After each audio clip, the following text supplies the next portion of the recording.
कल्पना कीजिए एक ऐसे इंसान की जो दुनिया के सामने तो सपनों के राजकुमार या किसी राजकुमारी जैसा दिखता है, लेकिन घर के बंद दरवाजों के पीछे वो किसी हैवान से कम नहीं होता। क्या यह कहानी आपको जानी पहचानी लगती है? आज हम एक ऐसे व्यक्तित्व की हकीकत देखेंगे जो जितना जटिल है उतना ही विनाशकारी भी। हम बात करेंगे उस खौफ के बारे में जो उस इंसान को अंदर ही अंदर खपा देता है, जो बाहर से ऐसा दिखता है जैसे उसे किसी चीज का डर ही ना हो। मैं वादा करता हूं कि इस वीडियो के खत्म होने तक आप इन जहरीले रिश्तों को एक बिल्कुल अलग नजरिए से देखने लगेंगे और आपको अपनी मानसिक शांति बचाने का एक पावरफुल हथियार मिल जाएगा। लेकिन उससे पहले जरा ईमानदारी से एक बात बताइए, क्या कभी आपको ऐसा महसूस हुआ है कि आप किसी रिश्ते में रहते हुए धीरे धीरे पागल हो रहे हैं, जबकि आपका पार्टनर बार बार यही यकीन दिलाता है कि सारी समस्या सिर्फ आप में है? कमेंट्स में लिखकर जरूर बताएं। देखते हैं हम में से कितने लोग इस दौर से गुजरे हैं। वैसे एक बात बता दूं, गलती आपकी नहीं है। सारा खेल तो उनके उस सबसे बड्ढे डर का है जिसे वो दुनिया से छिपा कर रखते हैं। इस डर को समझने के लिए हमें उनके दिमाग की उलझनों को थोड़ा गहराई से समझना होगा। आजकल नार्सिसिस्ट शब्द इंटरनेट पर बहुत आम हो गया है। अक्सर हम उन लोगों को नार्सिसिस्ट कह देते हैं जिन्हें सेल्फी लेना पसंद है या जो सिर्फ अपनी तारीफ करते हैं। लेकिन क्लिनिकल नार्सिसिज्म इससे कहीं ज्यादा गहरा और डरावना है। इसे एक ऐसी आलीशान इमारत की तरह समझिए जिसका बाहरी हिस्सा तो बेहद खूबसूरत है, लेकिन अंदर सिवाय खाली और बंजर जमीन के कुछ भी नहीं। बचपन में ऐसे इंसान के मन पर कोई बहुत गहरा जख्म लगा होता है जिसकी वजह से उनकी असली पहचान कभी विकसित ही नहीं हो पाती। इसकी जगह वे एक झूठा मुखौटा तैयार कर लेते हैं और अपनी पूरी जिंदगी वे इसी मुखौटे को बचाने की जद्दोजहद में बिता देते हैं। उनका ये अहंकार, दूसरों को नीचा दिखाना और खुद को सबसे ऊपर समझना, ये सब खुद से बहुत ज्यादा प्यार की वजह से नहीं है, बल्कि ये तो अपने अंदर के खालीपन और कमियों को छिपाने की एक बेबस और कभी न खत्म होने वाली कोशिश है। और इसी खालीपन से उनके वो सबसे भयानक डरावने सपने पैदा होते हैं। अक्सर लोगों के बीच यह भ्रम फैला है कि नार्सिसिस्ट्स खुद से पागलों की तरह प्यार करते हैं। आपने भी कई बार सुना होगा कि वह तो बस एक खुदगर्ज इंसान है जिसे सिर्फ अपनी पड़ी डीढ़ी है। लेकिन सच तो यह है कि ऐसे इंसान के भीतर एक गहरा खालीपन होता है, मानो कोई विशाल काला छेद। यहीं से उनके सबसे बड़े डर की शुरुआत होती है, और वो डर है साधारण होने का। जरा सोचिए, एक ऐसा इंसान जो हर रोज खुद को एक सुपर हीरो, एक जीनियस या कोई महान कलाकार साबित करने की कोशिश में लगा रहता है। उनके लिए आम इंसान बनकर रहना अपना वजूद खो देने के बराबर है। अगर आप उनसे कह दे कि वे बस एक अच्छे प्रोफेशनल या एक साधारण से इंसान हैं, तो उन्हें सिर्फ बुरा नहीं लगेगा, बल्कि वे गुस्से से पागल हो जाएंगे। ऐसा क्यों है? क्योंकि उनका आत्मविश्वास अंदर से खोखला होता है। उसकी कोई ठोस बुनियाद नहीं होती। वह पूरी तरह से बाहरी दिखावे और दूसरों की तारीफों पर टिका होता है। बद्धा बनने का नाटक करना ही समाज में उनके सर्वाइवल का इकलौता तरीका है। इसे एक ऐसे कांच के गुलदस्ते की तरह समझिए जो दिखने में तो बहुत कीमती है, पर मेज के बिल्कुल किनारे पर रखा है।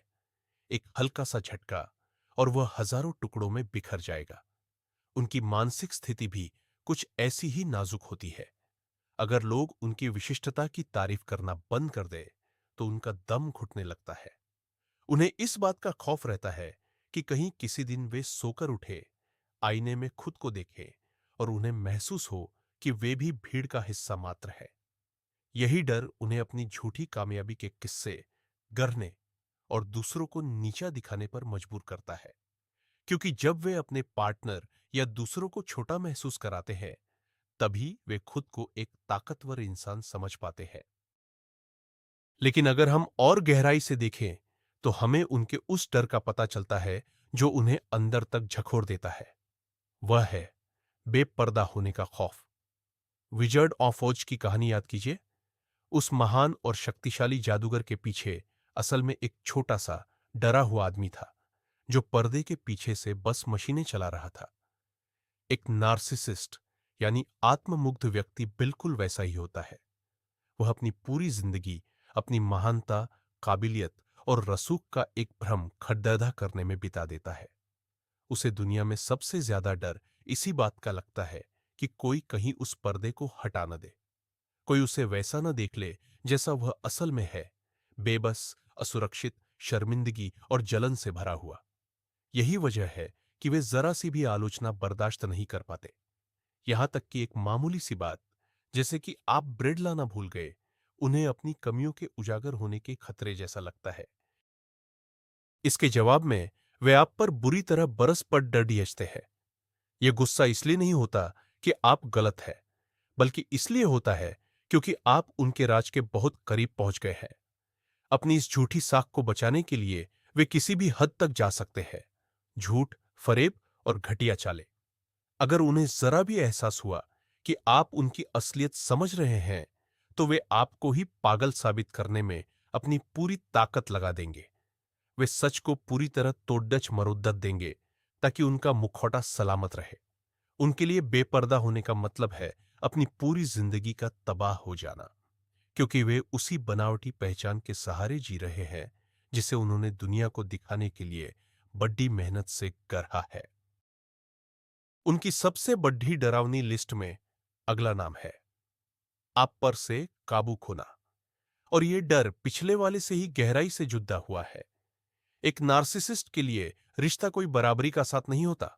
उनकी नजर में रिश्ता एक खेल है जहां वो मदारी है और आप उनकी कठपुतली। जैसे ही आप अपनी मर्जी से फैसले लेना शुरू करते हैं, वे घबरा जाते हैं। जरा सोचिए, मदारी धागा खींच रहा है और कठपुतली अचानक अपनी ही दिशा में मुद्दा जाए। उनके लिए यह बात सोच से परे है। जब आप बिना उनसे पूछे दोस्तों से मिलने जाते हैं, कोई नई नौकरी ढूंढ लेते हैं या बस अपनी बात मजबूती से रखते हैं, तो उन्हें ऐसा महसूस होता है जैसे उनके पैरों तले जमीन खिसक रही हो। आप पर से नियंत्रण खोने का मतलब उनके लिए यह है कि उनकी सारी ताकत महज एक भ्रम थी, और उस कंट्रोल को वापस पाने के लिए वो सबसे घटिया चालें चलने लगते हैं। वो अचानक आप पर बहुत ज्यादा प्यार लुटाने का नाटक करेंगे, छोटी छोटी बात पर हंगामा खड्डा करेंगे, आपको दोषी महसूस कराएंगे या फिर रिश्ता तोड़च देने की धमकी देंगे।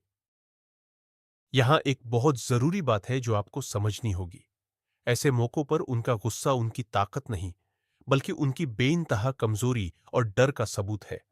उन्हें डर है कि अगर आपने अपनी ताकत और आजादी को पहचान लिया, तो आप समझ जाएंगे कि आपको उनकी कोई जरूरत नहीं है, और बस उसी पल उनका बनाया हुआ ये कांच का महल चूर चूर हो जाएगा। चलिए, आज प्रतिष्ठा यानी रेपुटेशन के बारे में बात करते हैं। एक नार्सिसिस्ट व्यक्ति के लिए लोगों की राय सब कुछ होती है। समाज की नजरों में अपनी छवि को लेकर उनमें एक अलग ही जुनून होता है। उन्हें दुनिया के सामने बेइज्जत होने या अपना ओहदा खोने का बहुत गहरा डर होता है। घर की चारदीवारी के पीछे वे एक क्रूर तानाशाह की तरह हो सकते हैं, जो आपको नीचा दिखाने और आपका अपमान करने का कोई मौका नहीं छोड़ देते। लेकिन जैसे ही वे बाहर निकलते हैं, दोस्तों या सहकर्मियों के बीच वे अचानक बेहद मिलनसार और मददगार बन जाते हैं। घर में शैतान और बाहर फरिश्ता, उनका यह दोहरा चेहरा अक्सर उनके करीबियों को मानसिक रूप से तोड़ डेच देता है। ऐसे में पीड़ित की बात पर कोई यकीन नहीं करता, क्योंकि दुनिया की नजरों में तो वह इंसान बिल्कुल परफेक्ट होता है। वे आखिर ऐसा करते क्यों हैं? क्योंकि उनका जो झूठा व्यक्तित्व है, वो लोगों की तारीफों और वाहवाही पर टिका होता है। अगर उनकी साख को जरा भी आंच आई या लोगों को उनकी असलियत पता चल गई, तो उनका वजूद ही खतरे में पडीडीएच जाएगा। इसीलिए वे इस बात से बुरी तरह घबराते हैं कि कहीं आप बाहर जाकर उनकी हकीकत न बता दें। वे आपको दुनिया से अलग थलग करने की कोशिश करेंगे और आपको बार बार यह समझाएंगे कि घर की बातें घर में ही रहनी चाहिए।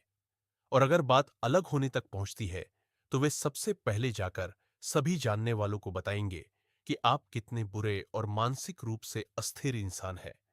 वे आपकी छवि को पहले ही खराब कर देना चाहते हैं, ताकि उनकी अपनी इज्जत बची रहे। आपको पागल साबित करना दरअसल उनका एक बीमा है, ताकि समाज आप पर नहीं बल्कि उन पर भरोसा करे। चलिए, अब एक और गलतफहमी दूर करते हैं। बहुत से लोग सोचते हैं कि एक नार्सिसिस्ट आत्ममुग्ध व्यक्ति के लिए सबसे डरावनी चीज नफरत है, पर असल में ऐसा नहीं है। नफरत एक बहुत ही गहरा एहसास है और उनकी तरफ आने वाला कोई भी इमोशन उनके लिए ईंधन की तरह होता है। मनोविज्ञान में इसे नार्सिसिस्टिक रिसोर्स कहा जाता है। उनका असली और रूह खपा देने वाला डर तो नजरअंदाज किया जाना है। एक एनर्जी वैम्पायर की कल्पना कीजिए। उसे इससे फर्क नहीं पड़ता कि वह कैसा खून पी रहा है, आपके प्यार की मिठास वाला या आपके आंसुओं और गुस्से की कड़वाहट वाला। उसके लिए बस खून की सप्लाई जारी रहनी चाहिए। जब आप रोते हैं, चिल्लाते हैं या खुद को सही साबित करने की कोशिश करते हैं, तो असल में आप उन्हें खिला रहे होते हैं। आप उन्हें यह दिखा रहे होते हैं कि उनका आप पर दबदबा है और वे आपकी जिंदगी में मायने रखते हैं। लेकिन अगर आप अचानक बिल्कुल ठंडे और उदासीन हो जाए और उन्हें कोई भी रिएक्शन देना बंद कर दे, तो उनके लिए भावनात्मक भुखमरी के हालात पैदा हो जाते हैं। जब आप उनके उकसावे का जवाब देना छोड़ देते हैं, उनकी तरफ देखना बंद कर देते हैं और बस अपने काम में मगन रहते हैं, तो वे बौखलाने लगते हैं। यह खामोशी और आपका ध्यान न देना उन्हें उनके अंदर के उस खालीपन का सामना करने पर मजबूर कर देता है जिससे वे पूरी जिंदगी भागते रहे हैं। यही वजह है कि ब्रेकअप के बाद वे अक्सर वापस आने की कोशिश करते हैं, अजीबोगरीब मैसेज भेजते हैं या छोटी-मोटी हरकतें करते हैं। उन्हें बस किसी भी तरह आपका थोड़ा सा ध्यान चाहिए होता है, ताकि वे यह तसल्ली कर सके कि उनका वजूद अभी भी है और उनकी पकड़ आप पर बनी हुई है। चलिए सच का सामना करते हैं। एक नार्सिसिस्ट यानी खुद में खोए रहने वाले व्यक्ति के लिए आपकी सीमाएं, बाउंड्रीज वैसी ही है जैसे पुरानी फिल्मों के वैम्पायर के लिए लहसुन। उन्हें ऐसे लोगों से खौफ आता है जो डंके की चोट पर ना कहना जानते हैं। उनकी टेढ़ी मेढ़ी दुनिया में सीमाएं सिर्फ इसलिए होती है ताकि उन्हें लांघा जा सके। अगर आप कोई छोटा सा नियम भी बना लें, जैसे कि उन्हें आधी रात को फोन करने से रोकना या उन्हें पैसे देने से मना करना, तो वे इसे एक व्यक्तिगत अपमान की तरह देखते हैं। क्यों? क्योंकि सीमाएं इस बात का सबूत है कि आप अपनी पहचान रखने वाले एक स्वतंत्र इंसान हैं, न कि उनकी झूठी शान का कोई हिस्सा। जिस व्यक्ति की सीमाएं मजबूत होती है, उसे काबू करना नामुमकिन होता है। इसीलिए एक नार्सिसिस्ट हमेशा आपके सब्र का इम्तिहान लेकर रिश्ते की शुरुआत करता है। पहले वे छोटी छोटी गलतियां करेंगे, जैसे 1 घंटा देर से आना या आप पर कोई भद्दा मजाक करना। अगर आप खामोश रहे और इसे बर्दाश्त कर लिया, तो वे समझ जाते हैं कि आपकी बाट को और आगे खिसकाया जा सकता है। लेकिन अगर वे आपके आत्मसम्मान की कंक्रीट की दीवार से टकराते हैं, तो वे बौखला जाते हैं। वे गुस्सा करेंगे, बातों को घुमाएंगे और उल्टा आपको ही स्वार्थी कहेंगे। कितनी अजीब बात है ना? एक नार्सिसिस्ट उस इंसान को स्वार्थी कहता है जो बस अपना बचाव कर रहा है। वे आपकी सीमाओं से डरते हैं, क्योंकि वहां उनकी असीमित ताकत का भ्रम टूटकर चकनाचूर हो जाता है। जो इंसान खुद की इज्जत करना जानता है, वह कभी भी लंबे समय तक उनके हाथों की कठपुतली नहीं बन सकता।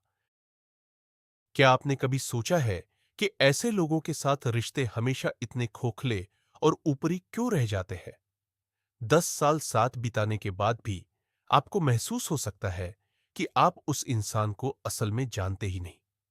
बात यह है कि नार्सिसिस्ट लोग भावनात्मक नजदीकी से बुरी तरह डरते हैं। एक आम इंसान के लिए किसी के करीब आना खुशी की बात है। यह खुद को जाहिर करने, अपनी कमियां दिखाने और बिना किसी डर के स्वीकार किए जाने का मौका है। लेकिन इन लोगों के लिए अपनी कमजोरी दिखाना अपनी जान जोखिम में डालने जैसा है।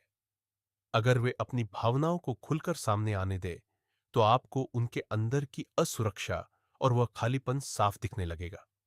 इसीलिए वे भावनाओं की एक ऐसी भारी ढाल पहनकर रखते हैं जिसे वे कभी नहीं उतारते।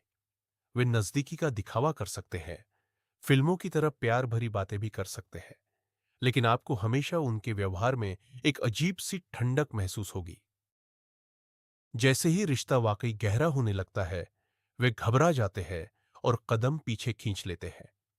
वे अचानक छोटी सी बात पर झगड़ा कर सकते हैं, कुछ दिनों के लिए गायब हो सकते हैं या आपको धोखा तक दे सकते हैं। यह सब सिर्फ एक ही मकसद से किया जाता है, आपके और उनके बीच की दूरी बढ़ाने के लिए। वे आपको हमेशा एक तय दूरी पर रखते हैं, इतने करीब कि आप उन्हें अपना पूरा ध्यान देते रहे, लेकिन इतने दूर कि आप कभी उनकी रूह में झांककर उनका असली और डरा हुआ चेहरा न देख सके। एक और बात जो उन्हें दिन रात डराती है, वह है आपकी पूरी तरह से आत्मनिर्भरता। और यह बात सिर्फ भावनाओं की नहीं है, बल्कि बहुत ही व्यावहारिक चीजों की है, जैसे आपका पैसा, आपका करियर और आपका अपना घर।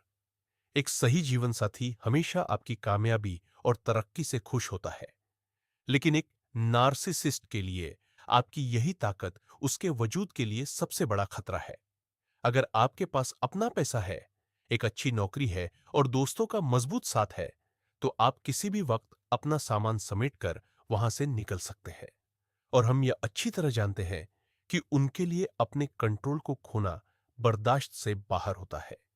इसीलिए वे आपको धीरे धीरे दुनिया से काटने और कमजोर बनाने की चालें चलते हैं। शुरुआत में वे बड़े प्यार से आपको नौकरी छोड़ने की सलाह देंगे, यह कहकर कि तुम्हें इतनी मेहनत करने की क्या जरूरत है, मैं हूं ना सब संभालने के लिए। फिर वे आपके दोस्तों और परिवार की बुराई करना शुरू कर देते हैं, ताकि आपको लगने लगे कि वे लोग आपका बुरा चाहते हैं। नतीजा यह होता है कि आप एक सोने के पिंजरे में कैद हो जाते हैं, दुनिया से पूरी तरह कटे हुए और अपनी हर छोटी बड़ी जरूरत के लिए उनके मूड के मोहताज। वे आपकी आजादी से इसलिए डरते हैं क्योंकि वे सच जानते हैं। उन्हें पता है कि उनका व्यवहार कितना घटिया है। वे समझते हैं कि जिस पल आपको यह एहसास हो गया कि आप उनके बिना भी एक शानदार जिंदगी जी सकते हैं, आप उस मानसिक नर्क में एक सेकंड भी नहीं रुकेंगे। आपकी यही मजबूरी उनके लिए इस बात की गारंटी है कि चाहे वे आपका कितना भी अपमान क्यों न करें, आप उन्हें छोड़कर कहीं नहीं जाएंगे। अब बात करते हैं जिम्मेदारी की। एक नार्सिसिस्ट यानी आत्ममुग्ध इंसान के लिए अपनी गलती मान लेना किसी नामुमकिन काम जैसा है। अपनी हरकतों की जिम्मेदारी लेने से उन्हें जो डर लगता है, वह किसी बीमारी से कम नहीं है। एक स्वस्थ रिश्ते में लोग लड़ते हैं, सुलह करते हैं, माफी मांगते हैं और अपनी गलतियों से सीखते हैं। लेकिन एक नार्सिसिस्ट की दुनिया में गलती हमेशा हालात की होती है, खराब मौसम की, बॉस की या फिर पड़ोस के कुत्तों की, बस उसकी अपनी कभी नहीं। और ज्यादातर मामलों में दोषी सिर्फ आप होते हैं। अगर वह आप पर चिल्लाया तो उसका तर्क होगा कि आपने उसे उकसाया था। अगर उसने धोखा दिया तो वह कहेगा कि आपने उसे पर्याप्त समय नहीं दिया। वे बड़ी बेरहमी से गैसलाइटिंग का इस्तेमाल करते हैं, ताकि हकीकत को ही बदल सके और आपको यह यकीन दिला दे कि आप ही पागल हैं। आखिर उन्हें एक छोटा सा शब्द सॉरी कहने में इतना डर क्यों लगता है? क्योंकि अपनी गलती स्वीकार करना उनके उस परफेक्ट और भगवान जैसी दिखने वाली छवि को तोड़ देता है। अगर उन्होंने यह मान लिया कि वे गलत हैं, तो उनका वह झूठा वजूद बिखर जाएगा। उनका मन शर्मिंदगी का बोझ नहीं उठा सकता, इसलिए वे प्रोजेक्शन का सहारा लेते हैं। वे अपना सारा दोष, अपनी शर्म और अपनी गंदी सोच को उठाकर आपके ऊपर मढ़ देते हैं। वे आपको उन कामों के लिए दोषी महसूस कराते हैं जो असल में उन्होंने किए होते हैं। गलत साबित होने का यही डर रिश्ते की किसी भी समस्या को सुलझाना नामुमकिन बना देता है, क्योंकि उनकी नजर में समस्या हमेशा आप में होती है, उनमें नहीं। अक्सर हमें ऐसे लोग मिलते हैं जो अपने लुक्स, अपनी जवानी और अपने रुतबे को लेकर हद से ज्यादा जुनूनी होते हैं, और यहीं से जन्म लेता है उनका वो गहरा डर, जिसे हम अस्तित्व का संकट कह सकते हैं, यानी बूढ़े होने और अपना आकर्षण खोने का खौफ। आम लोगों के लिए बढ़ती उम्र कुदरत का एक नियम है, जिंदगी का एक नया पड्डढ़ाव है, लेकिन एक नार्सिसिस्ट के लिए ये किसी बद्दी तबाही से कम नहीं है। उनकी खूबसूरती, उनकी जवानी और समाज में उनका ऊंचा मुकाम, यही वो सिक्के हैं जिनसे वे लोगों की तवज्जो और तारीफें खरीदते हैं। लेकिन जैसे ही चेहरे की चमक फीकी पड्डे दिखने लगती है और सेहत जवाब देने लगती है, उन्हें समझ आने लगता है कि अब नए लोगों को अपनी ओर खींचना और पुरानों को काबू में रखना मुश्किल होता जा रहा है। कल्पना कीजिए एक ऐसे ढलते हुए सितारे की जिसके लिए अब तालियां नहीं बजती और न ही स्टेडियम भरते हैं। ऐसे लोगों के लिए उम्र का ये पर डे ढाव बहुत ही विनाशकारी साबित होता है। वे पागलों की तरह प्लास्टिक सर्जरी कराने लगते हैं, फिजूल की महंगी चीजें खरीदते हैं या फिर अपनी उम्र से बहुत छोटे लोगों के साथ रिश्ते बनाने की कोशिश करते हैं। ये सब दुनिया को और खुद को ये साबित करने की एक बेताब कोशिश है कि वे अभी भी रेस में बरकरार है। उन्हें इस बात का खौफ सताता है कि कहीं लोग उन्हें अनदेखा न कर दें और उनका अल्फा स्टेटस छिन न जाए, क्योंकि अगर उनके बाहरी व्यक्तित्व का यह नकाब उतर गया तो अंदर सिर्फ एक गहरा खालीपन बचेगा। एक ऐसा खालीपन जिसका सामना करने की हिम्मत उनमें कभी नहीं रही। अगला पॉइंट है मिरर इफेक्ट, यानी आईने का असर। नार्सिसिस्ट अपनी असलियत देखने से बुरी तरह डरते हैं। यहां मैं बाथरूम के शीशे की नहीं, बल्कि साइकोलॉजिकल रिफ्लेक्शन की बात कर रहा हूं। वे अपनी सारी कमियां आप पर थोप देते हैं ताकि उन्हें खुद में कुछ गलत न दिखे। अगर वे खुद लालची है तो वे आप पर मतलबी होने का इल्जाम लगाएंगे। अगर वे झूठे हैं तो वे आपका फोन चेक करेंगे और आप पर ही झूठ बोलने का आरोप मढ़ देंगे। लेकिन क्या होता है जब आप हकीकत का आईना उनके सामने रखते हैं? जब आप शांति से, सबूतों के साथ उन्हें उनके असली व्यवहार के बारे में बताते हैं, तब एक धमाका होता है। वे अपना असली चेहरा बर्दाश्त नहीं कर पाते। इसे नार्सिसिस्टिक इंजरी कहते हैं। अपनी गलती सुधारने के बजाय वे बेकाबू गुस्से में आ जाते हैं और आप पर गालियों और आरोपों की बौछार कर देते हैं।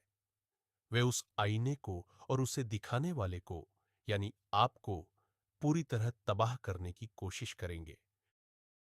यही वजह है कि उनके साथ समझदारी भरी बातचीत करना नामुमकिन होता है। आप किसी समस्या को सुलझाना चाहते हैं, सच दिखाते हैं, लेकिन बदले में आपको सिर्फ उनका ड्रामा और बात पलटने का रवैया मिलता है। वे दुनिया में किसी भी चीज से ज्यादा खुद की सच्चाई से डरते हैं और इसी सच से बचने के लिए वे सबसे जहरीले तरीके अपनाते हैं। अंधाधुंध जलन और ईर्ष्या नार्सिसिस्टिक पर्सनैलिटी का एक अटूट हिस्सा है। ये लोग उन लोगों से खौफ खाते हैं जो उनसे बेहतर, ज्यादा समझदार या सफल होते हैं।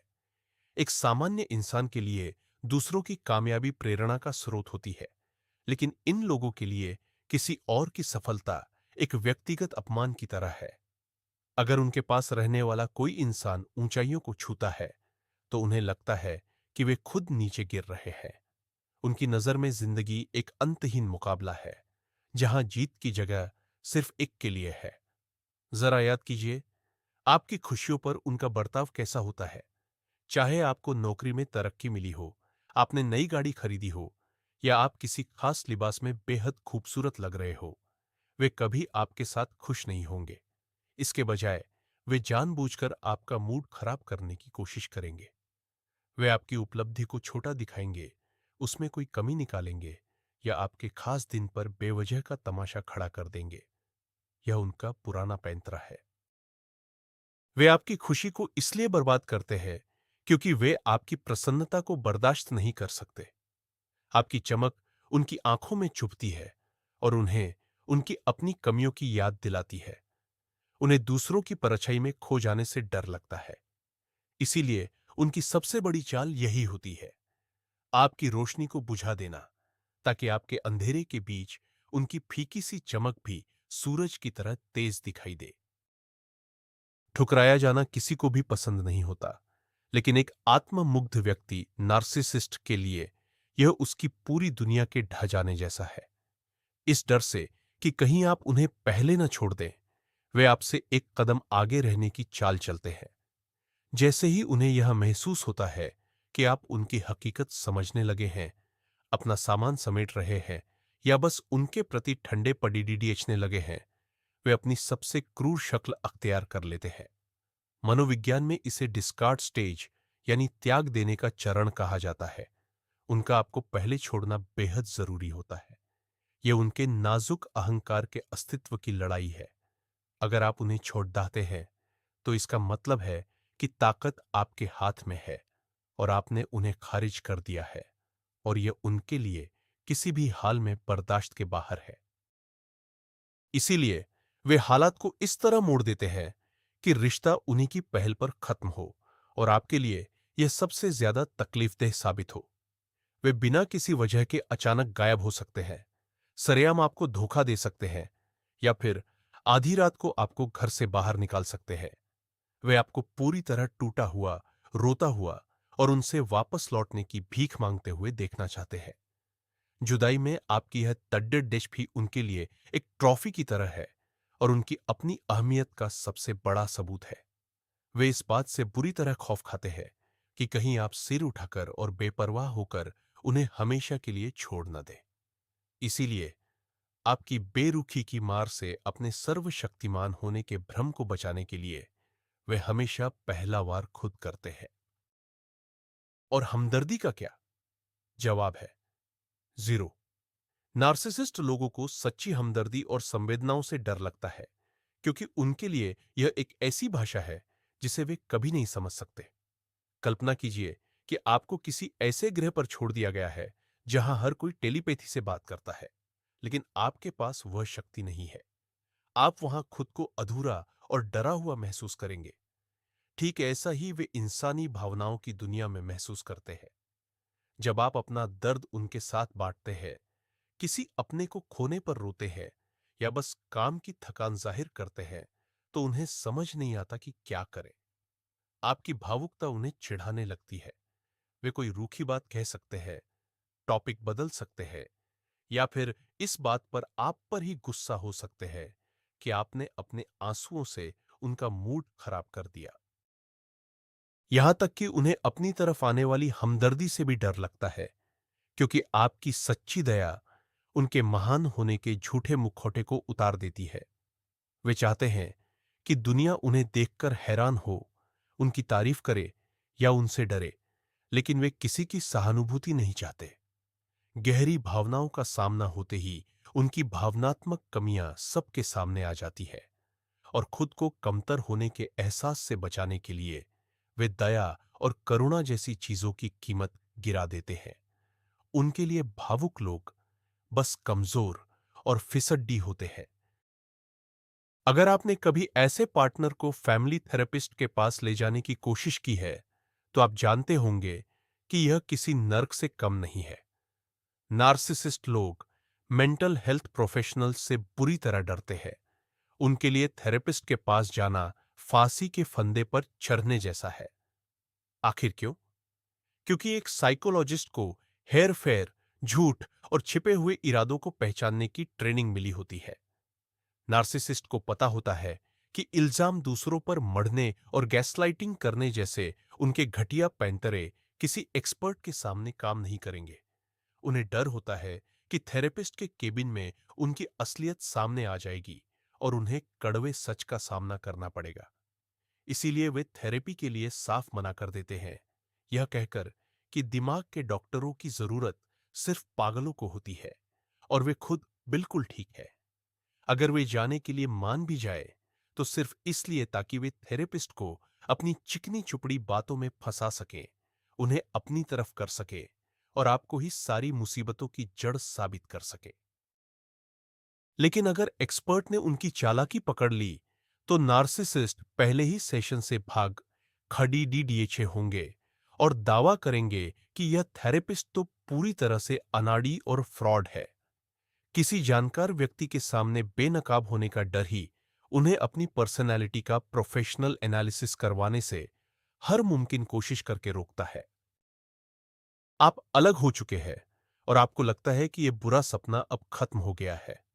लेकिन सावधान रहिए, क्योंकि अभी एक और बड़ी परीक्षा बाकी है। एक नार्सिसिस्ट इंसान आपकी उनके बिना खुशहाल जिंदगी को देखकर अंदर तक कांप जाता है उनके बनाए ड्रामे के हिसाब से उनके जैसे खास इंसान को खोने के बाद आपको पूरी जिंदगी बस खिड़की पर बैठकर आंसू बहाने चाहिए और अपनी किस्मत को कोसना चाहिए। लेकिन अगर उन्हें यह दिख जाए कि आप तो पहले से भी ज्यादा निखर गए हैं, आपको अच्छी नौकरी मिल गई है, कोई नया प्यार करने वाला साथी मिल गया है और आपके चेहरे पर सच्ची मुस्कान है, तो ये उनके अहंकार पर एक जानलेवा वार होता है। आपकी ये खुशी उन्हें यह सच दिखा देती है कि वे आपकी दुनिया का केंद्र नहीं थे और उनकी जगह कोई भी ले सकता है। अपने इसी डर को छिपाने के लिए वे आपको बदनाम करने की एक गंदी साजिश शुरू करते हैं। वे छुपकर आपके सोशल मीडिया पर नजर रखेंगे, फर्जी आईडी बनाकर भद्दे कमेंट्स करेंगे और आपके जान पहचान वालों के बीच आपके बारे में झूठी अफवाहें फैलाएंगे।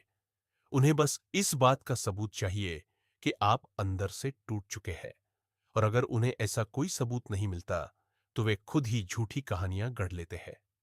कभी कभी वे अचानक आपकी जिंदगी में लौट आएंगे, एक छोटा सा मैसेज भेजेंगे, हेलो, कैसे हो, सिर्फ इसलिए ताकि आपके भर चुके जख्मों को फिर से कुरेद सके और देख सके कि क्या आप अब भी उन पर कोई प्रतिक्रिया देते हैं।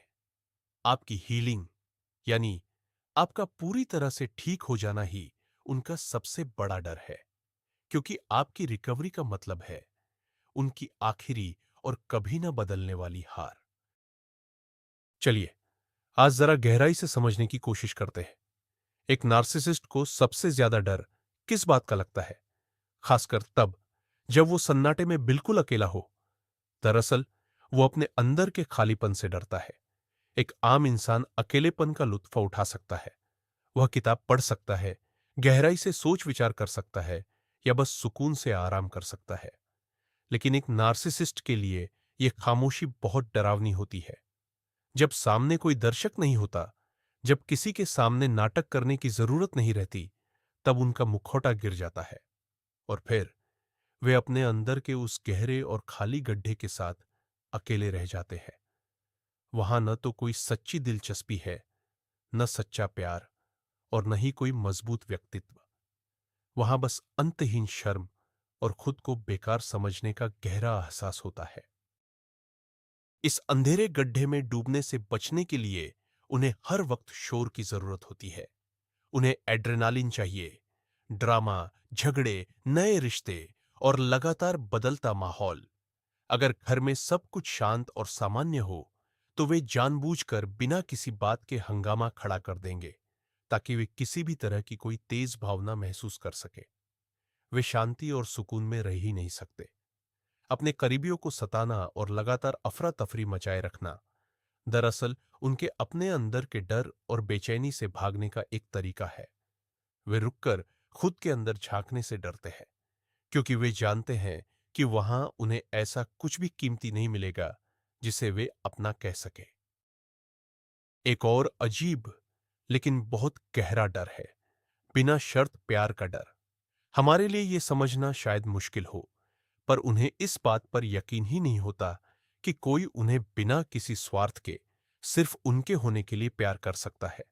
उनकी उलझी हुई दुनिया में हर रिश्ता सिर्फ नफा नुकसान और लेन देन का खेल होता है। अगर आप उनके लिए दिल से कुछ अच्छा करते हैं, तो वो उसमें कोई न कोई चाल ढूंढने लगते हैं। उन्हें लगता है कि आप उन्हें कंट्रोल करना चाहते हैं या बदले में उनसे कुछ बड़ी उम्मीद कर रहे हैं। उनका मन इस निस्वार्थ भावना को स्वीकार ही नहीं कर पाता। इसीलिए आपके सच्चे प्यार और परवाह को वो अक्सर शक और गुस्से की नजर से देखते हैं। वो आपको बार बार आजमाएंगे, आपका अपमान करेंगे और आपको खुद से दूर धकेलेंगे। ये सब वो सिर्फ खुद को ये साबित करने के लिए करते हैं कि देखो, ये मुझसे प्यार नहीं करती, इसे तो बस मेरा पैसा या रुतबा चाहिए। वो इस प्यार पर यकीन करने से घबराते हैं, क्योंकि इसके लिए उन्हें अपनी ढाल उतारकर आप पर भरोसा करना होगा। और जैसा कि हमने पहले भी कहा है, उनके लिए किसी पर भरोसा करना अपनी मौत को दावत देने जैसा है। इसीलिए वो उन लोगों के प्यार को धीरे धीरे खुद ही तबाह कर देते हैं जो उनके लिए सच्चे होते हैं। वो उन दिखावटी और ऊपरी रिश्तों में ज्यादा सुरक्षित महसूस करते हैं जहां सब कुछ साफ हो और उनके काबू में रहे। किसी भी रिश्ते में हंसी मजाक एक खूबसूरत चीज होती है, लेकिन अगर आप किसी नार्सिसिस्ट यानी आत्ममुग्ध इंसान के साथ है, तो जरा संभल जाइए। उनका अहंकार जितना बड़ा दिखता है, अंदर से उतना ही कमजोर और नाजुक होता है। वे खुद पर किए गए मजाक को रत्ती भर भी बर्दाश्त नहीं कर सकते। किसी के सामने मजाक का पात्र बनना या बेवकूफ दिखना उनके लिए दुनिया के सबसे बड़े डरों में से एक है। यह एक फर्क समझना बहुत जरूरी है। उन्हें दूसरों का मजाक उड़ाना बहुत पसंद है। वे दोस्तों के बीच हल्के फुल्के मजाक की आड़ में आप पर तंज कसेंगे और आपको नीचा दिखाएंगे। लेकिन जरा एक बार आप उन पर पलटकर कोई जोक मारकर देखिए, उनकी किसी छोटी सी गलती या उनकी नई शर्ट पर कोई हल्की सी टिप्पणी करके देखिए। उनकी प्रतिक्रिया तुरंत और डरावनी होगी। आपको उनकी आंखों में एक सर्द और खौफनाक गुस्सा नजर आएगा। उनके लिए आपका मजाक कोई हंसी ठिठोली नहीं, बल्कि उनकी महानता पर सीधा हमला है। उनकी नजर में राजा कभी मजाकिया नहीं हो सकता। उनके बनाए उस देवता जैसे अक्स के लिए हंसी एक झर की तरह है। इसीलिए ऐसे इंसान के साथ जिंदगी किसी बारूदी सुरंग पर चलने जैसी हो जाती है। आपको हर पल अपनी जुबान पर लगाम रखनी पड़ती है और सोच समझकर बोलना पड़ता है, ताकि गलती से भी उनका वो खोखला स्वाभिमान छोटिल न हो जाए। वे हंसी से इसलिए डरते हैं क्योंकि हंसी उस दिखावे और पाखंड को चकनाचूर कर देती है जिस पर उनकी पूरी जिंदगी टिकी होती है। और अंत में हम उस सबसे बड़े और आखिरी डर की बात करेंगे जिसके बारे में हर पीड़ित को पता होना चाहिए, और वो है आपकी सच्ची और मुकम्मल बेरुखी। ये किसी को सजा देने के लिए ओढ़ा गया दिखावटी मौन नहीं है, न ही यह कोई छिपा हुआ गुस्सा है। यह तो एक गहरी और अटूट शांति है। मनोविज्ञान में एक तरीका है जिसे ग्रे रॉक यानी धूसर पत्थर कहा जाता है। इसका मकसद सिर्फ इतना है कि आप उस इंसान के लिए इतने उबाऊ, बेअसर और भावनाओं से खाली हो जाए कि उसे आप में कोई दिलचस्पी ही न रहे। जब वो आपको उकसाने, नीचा दिखाने या झगड़े के लिए मजबूर करने की कोशिश करे, तो आपका जवाब सिर्फ एक शब्द का होना चाहिए, ठीक है, समझ गया, हाँ, तुम सही कह रहे हो। और खास बात यह है कि उस वक्त आपके अंदर वाकई कोई हलचल नहीं होनी चाहिए। आप उन्हें अब उस शैतान की तरह नहीं देखते जिसने आपकी जिंदगी बर्बाद की, बल्कि आप उन्हें एक जिद्दी और चिड़चिड़े बच्चे की तरह देखते हैं।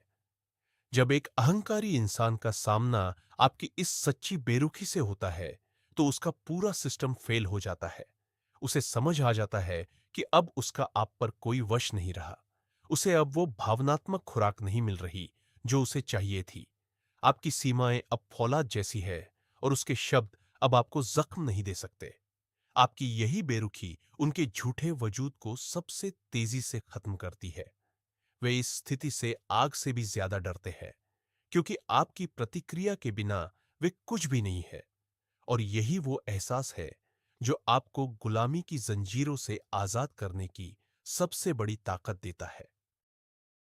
तो चलिए बातों का सार समझते हैं। अहंकार, क्रूरता और बड़प्पन के इस नकाब के पीछे हमेशा एक डरा हुआ और सहमा हुआ इंसान छिपा होता है।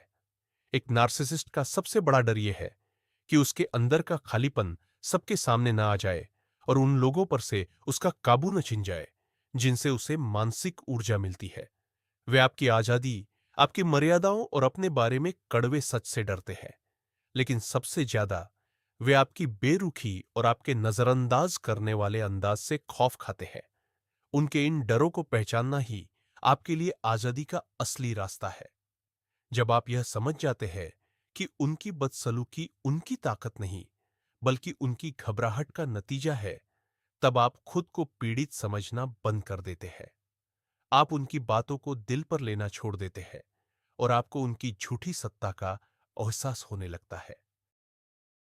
मुझे उम्मीद है कि इस वीडियो से आपको चीजों को गहराई से समझने में मदद मिली होगी और अपनी मानसिक सेहत की रक्षा करने के लिए सही दिशा मिली होगी। अंत तक देखने के लिए आपका बहुत बहुत शुक्रिया। अगर आपको यह जानकारी उपयोगी लगी, तो चैनल को सब्सक्राइब करें, वीडियो को लाइक करें और इसे किसी ऐसे व्यक्ति को जरूर भेजें जिसकी यह वीडियो जान बचा सकता है। और अंत में कमेंट्स में लिखकर बताएं कि आपने अपने टॉक्सिक पार्टनर के व्यवहार में इनमें से कौन सा डर सबसे ज्यादा नोटिस किया है। आइए इस बारे में मिलकर चर्चा करते हैं।